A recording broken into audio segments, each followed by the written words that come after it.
Assalamualaikum warahmatullahi wabarakatuh. Halo siswa kelas 1. Bagaimana kabarnya untuk minggu ini? Sehat semua? Alhamdulillah kalau sehat semua. Oke, siswa kelas 1, minggu ini kita melanjutkan pelajaran yang kemarin loh, yaitu tentang cinta Nabi dan Rasul untuk bagian yang ketiga. Bagian yang ketiga nanti kita akan membahas tentang teladan dari Nabi Hud.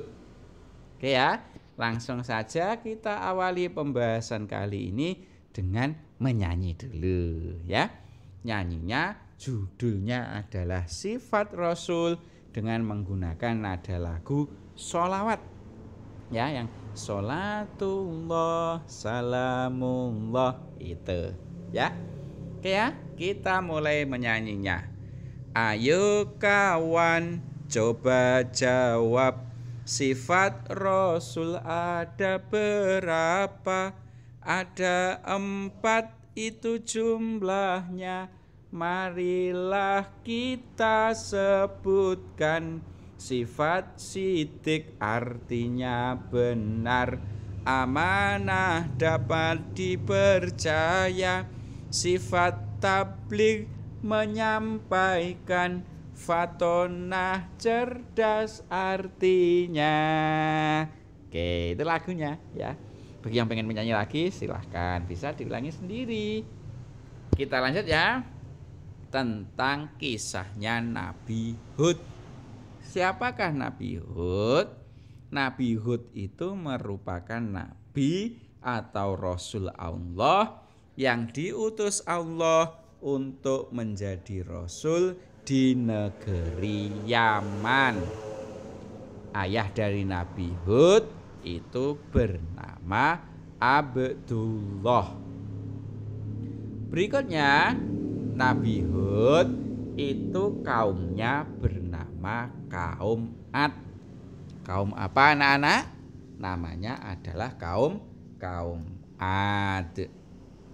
Kemudian kaum Ad itu tubuhnya besar-besar, kemudian kuat-kuat dan juga tinggi-tinggi. Selain tubuhnya yang bagus, kaum Ad itu juga orang yang kaya raya dan hidupnya itu di tanah yang subur, bukan tanah yang gersang.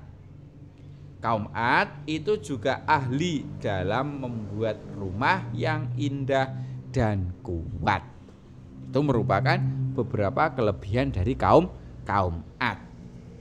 Nah, dari banyak kelebihan itulah maka kaum Ad menjadi lupa terhadap Allah.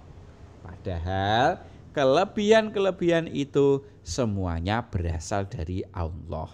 Tubuh yang kuat berasal dari Allah. Kaya raya berasal dari Allah. Bahkan kepandaian dalam membuat rumah yang indah itu juga semuanya berasal dari Allah. Kaum Ad tidak mau mengakui itu. Bahkan kelebihannya itu menurut mereka ya hasil jerih payah mereka sendiri. Mereka enggan mengikuti ajakan dari Nabi Hud untuk menyembah Allah. Mereka itu lebih suka menyembah patung atau biasa disebut dengan berhala. Jadi mereka tidak mau menyembah Allah, tapi yang disembah malah patung. Nah, terus apa yang dilakukan kaum Ad? Kaum Ad mencela Nabi Hud dan menganggap bahwa Nabi Hud itu tidak bermanfaat.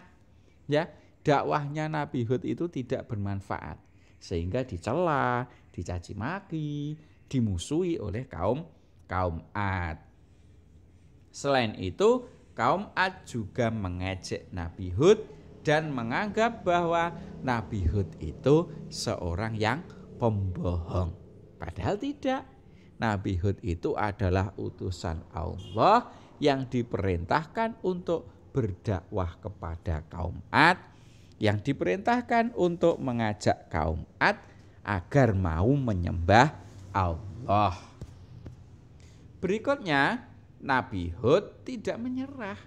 Jadi meskipun diejek, dihina, ya dianggap tidak bermanfaat, tapi Nabi Hud itu tidak menyerah untuk mengajak pada kebaikan. Terus mengajak kaum Ad untuk menyembah kepada Allah. Kemudian karena kaumnya Nabi Hud itu sudah tidak mau lagi diajak oleh Nabi Hud, maka Allah mengirimkan azab atau siksaan. Azab siksaannya berupa apa? Yaitu berupa kekeringan selama 3 tahun. Jadi selama 3 tahun berturut-turut, tanahnya yang subur tadi menjadi kering. Dan kaum Ad itu tetap saja ingkar. Kaum Ad tidak menyadari bahwa kekeringan itu sebenarnya azab dari Allah, karena keingkarannya kaum Ad tidak mau menyembah Allah. Berikutnya, Allah mengirimkan angin topan dan memusnahkan kaum Ad yang ingkar. Jadi karena sudah tidak mau taat lagi, tidak mau menyembah lagi kepada Allah, sehingga Allah mengirimkan angin topan sehingga kaum Ad menjadi musnah. Semuanya diterjang oleh angin topan tersebut. Lalu apa penyebab kaum Ad itu dibinasakan oleh Allah? Banyak sekali penyebabnya. Di antaranya yang pertama, kaum Ad itu menyembah berhala, tidak mau menyembah Allah. Berikutnya yang kedua, kaum Ad itu sombong atas nikmat yang telah diterima. Ya, kaum Ad tidak mau mengakui bahwa semua nikmat yang dinikmati oleh kaum Ad itu berasal dari Allah. Mereka tidak mau mengakui itu.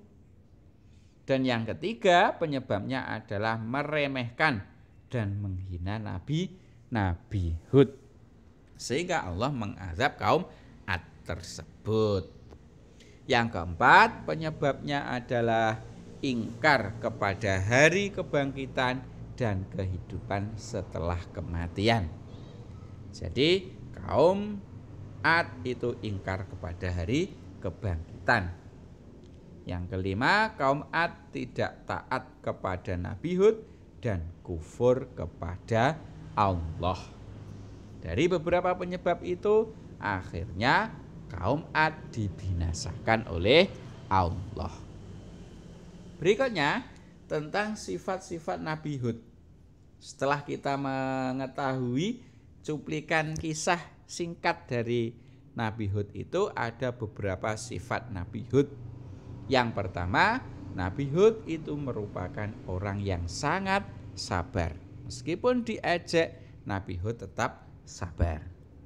Yang kedua, Nabi Hud itu suka menasehati kaumnya. Dinasehati agar mau menyembah Allah. Dan yang ketiga, sifat Nabi Hud adalah selalu berzikir dan berdoa kepada Allah. Sifat Nabi Hud yang keempat adalah selalu bersyukur atas segala nikmat yang diberikan oleh Allah. Itu merupakan beberapa sifat dari Nabi Hud.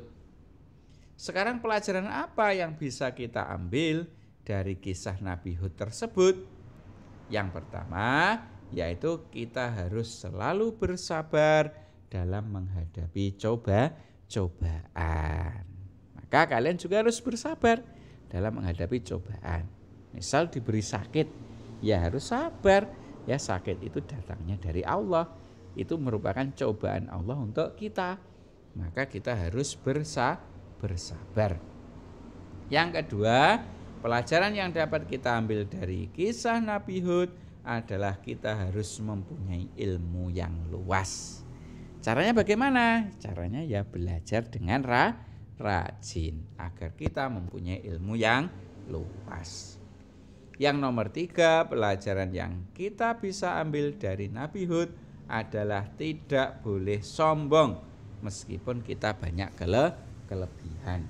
Sombong itu ya merendahkan orang lain, merasa dirinya yang paling pintar, merasa dirinya yang paling kaya, merasa dirinya yang paling kuat. Itu merupakan sombong. Berikutnya yang keempat adalah orang yang durhaka itu pasti akan diazab oleh Allah. Buktinya adalah kaum Ad yang durhaka tidak mau menyembah Allah, akhirnya diazab oleh Allah. Sebaliknya, orang yang bertakwa kepada Allah akan diselamatkan oleh Allah. Itu adalah beberapa pelajaran yang bisa kita ambil dari Nabi Hud. Kira-kira kalian bisa meneladani Nabi Hud ya? Pasti bisa. Oke ya. Sementara itu semoga bermanfaat. Saya akhiri. Assalamualaikum warahmatullahi wabarakatuh.